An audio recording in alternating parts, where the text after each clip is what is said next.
नया news channel लाने से पहले हमने पूछा कि आप क्या देखना चाहते हैं, तो जवाब आया भारत के दम से पाकिस्तान की निकलती जान तक। तो देखिए तक 360 गली से ग्लोब तक।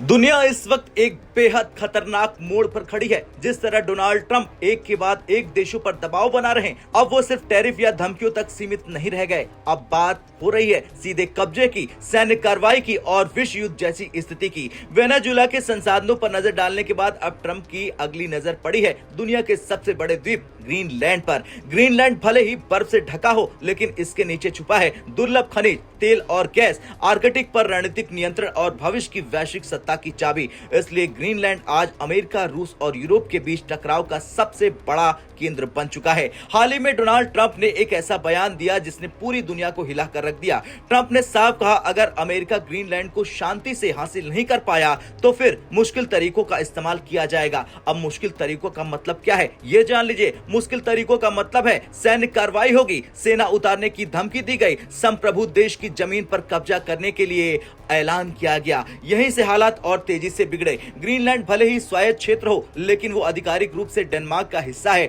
डेनमार्क की प्रधानमंत्री ने ट्रंप को सीधी चेतावनी दी कि अगर ग्रीनलैंड पर अमेरिका ने कोई भी सैन्य हरकत की तो नाटो गठबंधन टूट सकता है। याद रखिए, नाटो में 32 देश हैं और सभी सदस्य डेनमार्क के समर्थन में खड़े हैं, यानी अमेरिका बनाम पूरा यूरोप जैसी स्थिति बन चुकी है। अब ग्रीनलैंड के मुद्दे पर फ्रांस, जर्मनी, नॉर्वे और कई यूरोपीय देश खुलकर ट्रंप के खिलाफ उतर चुके हैं। यूरोप को डर है कि अगर आज ग्रीनलैंड गया तो कल कोई और देश भी जा सकता है। इसी डर के चलते डेनमार्क ने अब भारत से सीधी अपील कर दी है, यानी ट्रंप चारों तरफ से घिर चुके हैं। लेकिन सबसे बड़ा ट्विस्ट यहां शुरू होता है। ग्रीनलैंड मुद्दे पर अब रूस ने एंट्री मार दी है। रूस की तरफ से बयान आया पुतिन के सबसे करीबी व्यक्ति की ओर से। रूस की सुरक्षा परिषद के उपाध्यक्ष और पुतिन के बेहद करीबी दिमित्री मेदवेदेव, उन्होंने ट्रंप के मंसूबों पर तंज कसते हुए कहा कि अगर ट्रंप को ग्रीनलैंड पर कब्जा करना है तो जल्दी कर लेना चाहिए।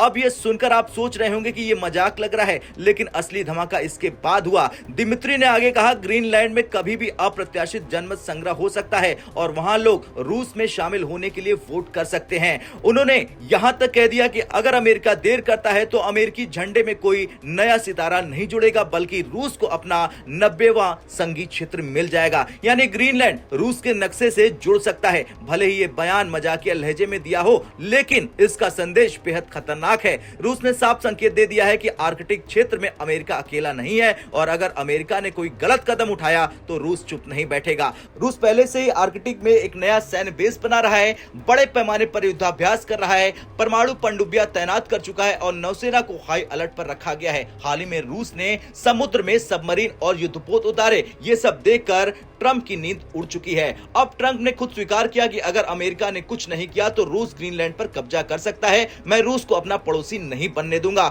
ये बयान बताता है ट्रंप को डर है रूस से और नाटो के टूटने से। अब ट्रंप ऐसी स्थिति में फंस चुके हैं कि अगर सेना उतारते हैं तो रूस सामने खड़ा है और नाटो भी भड़क जाएगा। अगर पीछे हटते हैं तो रूस ग्रीनलैंड में अपना प्रभाव बढ़ा सकता है, यानी दोनों तरफ से खतरा ही खतरा। वेनेजुएला, क्यूबा, ईरान, यूक्रेन और अब ग्रीनलैंड। ट्रंप की आक्रामक नीति दुनिया को धीरे धीरे एक बड़े टकराव की ओर ले जा रही है और अगर अमेरिका, रूस और नाटो एक ही मैदान में आ गए तो इसके नतीजे पूरी मानवता के लिए विनाशकारी हो सकते हैं। खैर, ग्रीनलैंड सिर्फ एक द्वीप नहीं है, ये वैश्विक सत्ता का प्रतीक है, आर्कटिक का कंट्रोल है और भविष्य की जियोपॉलिटिक्स की चाबी है। रूस ने साफ कर दिया है कि वो पीछे नहीं हटेगा और ट्रंप हर गलत कदम के साथ खुद को ज्यादा घेरते नजर आ रहे हैं। अब सवाल आपसे है, क्या ट्रंप सच में सेना उतार देंगे या फिर दुनिया एक और बड़े युद्ध के मुहाने पर खड़ी है? आपका क्या कुछ मानना है? हाँ या ना में कमेंट कर जरूर बताएं।